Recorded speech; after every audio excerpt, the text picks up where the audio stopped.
2027 నాటికి ప్రాజెక్టు నిర్మాణం పూర్తి చేస్తామని సీఎం చంద్రబాబు ఇవాళ ప్రకటించారు. 2026 చివరి నాటికి ప్రతి ఒక్కరికి ఆర్ఎండ్ఆర్ ప్యాకేజ్ అందజేస్తామన్నారు. పోలవరం ప్రాజెక్టు పరిశీలనకు వచ్చిన అప్పర్ కాపర్ డ్యాం పై నుంచి నిర్మాణాలను చూశారు. ఫోటో ఎగ్జిబిషన్ ద్వారా పనుల వివరాలను సీఎంకు అధికారులు వివరించారు. డయాఫ్రమ్ వాల్ పనులను పరిశీలించిన చంద్రబాబు అనంతరం నిర్వాసితులతో మాట్లాడారు. తమ ప్రభుత్వం వచ్చాక నిర్వాసితుల ఖాతాల్లో 828 కోట్లు వేశామని తెలిపారు. 10 లక్షల చొప్పున పరిహారం ఇస్తానని చెప్పిన జగన్ 5 ఏళ్లలో ఒక్క రూపాయి కూడా ఇవ్వలేదన్నారు. మళ్లీ వస్తారు, ఏదో చేస్తామంటారు, ఏమీ చేయరన్నారు. మీ నుంచి వచ్చిన ప్రతి రూపాయి మీకోసమే ఖర్చు చేస్తానంటూ పోలవరం ప్రాజెక్టు నిర్వాసితులకు సీఎం చంద్రబాబు హామీ ఇచ్చారు. ఆ రోజు మొదటి దశలో భాగంగా 49 పునరావాస కేంద్రాలు 2025కు పూర్తి అవుతాయి. ఇంకో పక్క ఆ రోజు కట్టినటువంటి ఇండ్లు కూడా మధ్యలో ఆపేస్తే దానికి కూడా రేట్లు పెరిగిపోయి అదనంగా భారం పడే పరిస్థితికి వచ్చింది.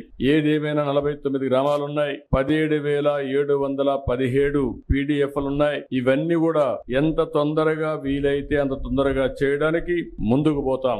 ఇప్పుడే మిత్రులు ఒక విషయం చెప్పారు, కొంతమంది పేర్లు కూడా డిలీట్ అయినాయి, బయట పోతే అవన్నీ కూడా ఇవ్వడం లేదని చెప్పి అడ్మినిస్ట్రేషన్ కి చాలా స్పష్టంగా ఆదేశాలు ఇస్తున్నా. జెన్యూన్ గా ఉండే ప్రతి ఒక్క పైసా కూడా మీకు పే చేస్తాం, ఎక్కడ దానికి అనుమానం అవసరం లేదు. కానీ అదే సమయంలో కొంతమంది మోసం చేసే వ్యక్తులు కూడా ఉంటారు. అలాంటి వాళ్ళ పట్ల అప్రమత్తంగా ఉండండి. ఇది గవర్నమెంట్ ఆఫ్ ఇండియా ఇచ్చే ప్రాజెక్టు. డాక్యుమెంటరీ ఎవిడెన్స్ కరెక్ట్ గా లేకపోతే మనం గాని ఎక్కడన్నా అన్ని బాగా జరిగి ఒక చిన్న విషయంలో ఎక్కడన్నా తప్పు జరిగినా అది టెక్నికల్ గా కావచ్చు, లేకుంటే ఏ విధంగా తప్పు జరిగినా మళ్ళా మనందరికి చెడ్డ పేరు వస్తుంది, ప్రాజెక్ట్ కి ప్రమాదం వస్తుంది. ఈ విషయం మీరు గుర్తుపెట్టుకోవాల్సిన అవసరం ఉంది. 5 సంవత్సరాలు ప్రాజెక్టు డబ్బులు ఖర్చు పెట్టలేదు, వచ్చిన డబ్బులు డైవర్ట్ చేశారు. దానివల్ల మీరు చూస్తే ఈ రోజు పునరావాస కార్యక్రమాలన్నీ మళ్లీ కొత్తగా టెండర్లు పిలిచాం. ఈ రోజు సిమెంట్ రేటు పెరిగింది, ఖర్చులు పెరిగాయి, ఎప్పటికప్పుడు ఇన్ఫ్లేషన్ ఉంటుంది. మళ్లీ అదనంగా 500 కోట్ల రూపాయలు ఖర్చు అయింది. అంటే ప్రాజెక్టు వల్ల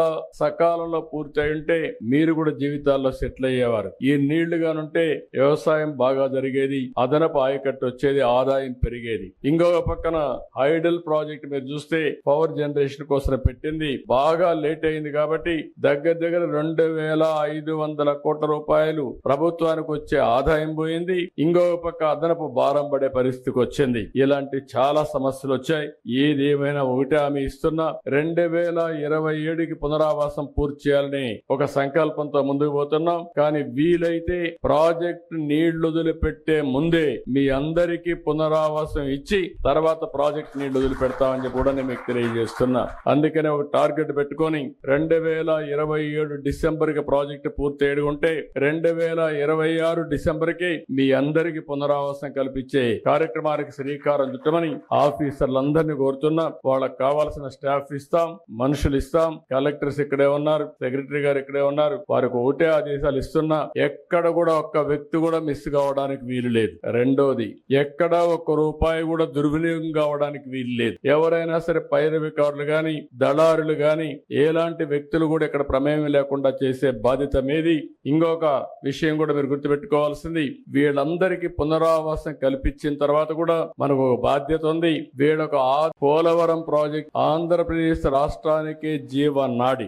ఈ ప్రాజెక్టు పూర్తి చేసుకోగలిగితే రాష్ట్రం బాగుపడుతుంది. దానికి త్యాగం చేసిన మీకు కూడా న్యాయం చేయాల్సిన బాధ్యత ప్రభుత్వం పైన ఉందని మరొక్కసారి మీకు తెలియజేసుకుంటూ మళ్ళీ మిమ్మల్ని అందరినీ కోరుతున్న ధైర్యంగా ఉండండి. మీ ప్రభుత్వం వచ్చింది, మన ప్రభుత్వం వచ్చింది, ఎన్డీఏ ప్రభుత్వం ఉంది, అన్ని న్యాయం చేసే బాధ్యత మేము తీసుకుంటామని మరొక్కసారి హామీ ఇస్తూ, నేను మా ఆడబిడ్డను చూశాను, చాలా బాగా మాట్లాడింది, మనస్ఫూర్తిగా అభినందనలు. అందరూ మారిగా మాట్లాడేది నేర్చుకోవాలి. మంచిని మంచిగా మీరు చెప్తే మంచి ఇంకా ఎక్కువ జరుగుతుంది. అట్లా కాకుండా మంచి చేసిన వాళ్ళకి సహకరించకపోయినా అది తప్పే అవుతుంది. ఆ విషయం మీరు గుర్తుపెట్టుకోవాలి. కృతజ్ఞత అనేది మన సాంప్రదాయం, మన వారసత్వం కూడా.